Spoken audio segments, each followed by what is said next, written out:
Hey, what's poppin' YouTubers? This is D-Day624 with another video, and in this video I am going to be reviewing the movie Jack and Jill, so let's get started.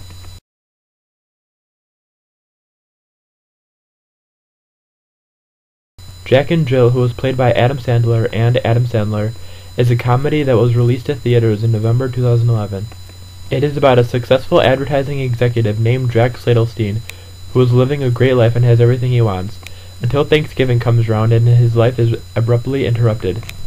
For every Thanksgiving, Jack's identical twin, Jill, comes to visit. Although Jill means well and has a lot of love, Jack cannot stand her. She is very overdramatic, aggressive, and can be very irritating, and Jack attempts several times to get Jill to go back to New York, but no matter what he does, Jill somehow ends up staying. Things get worse when Al Pacino enters the movie and falls in love with Jill, and Jack, for business reasons, needs to convince Jill to go on a date with Al. At least, that's what I think happened. A lot of shitty, unfunny comedy that happened towards the end of the movie really threw me off. Now, before I start critiquing this movie, let me just say that I am an Adam Sandler fan. I love his older movies and I was really hoping for this movie to be good. Well, at least decent. But this movie really disappointed me quite a bit.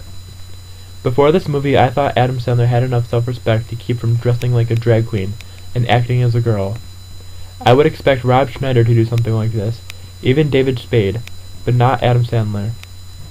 Every time I see a new Adam Sandler movie, I always ask myself, what happened to Adam Sandler's acting ability?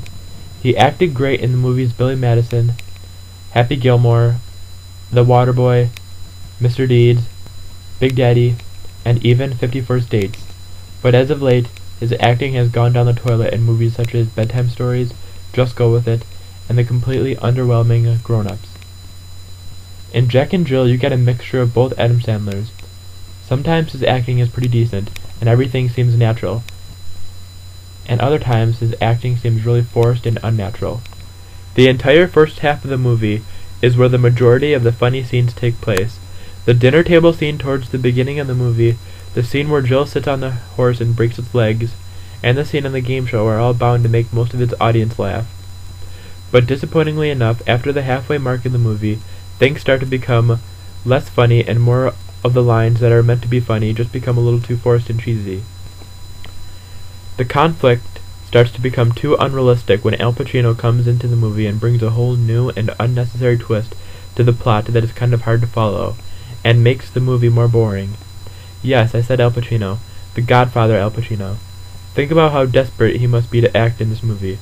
Desperate he may be, but a terrible actor he is not. His acting was the only redeeming quality about the entire second half of the movie. Yes, the majority of this movie is awful, but I've seen worse movies. Adam Sandler does have some pretty funny and clever lines early on in the movie, and Al Pacino acts as great as usual. I laughed a few times throughout this movie, so I can't give it a terrible rating. I rate this movie a 5 out of 10.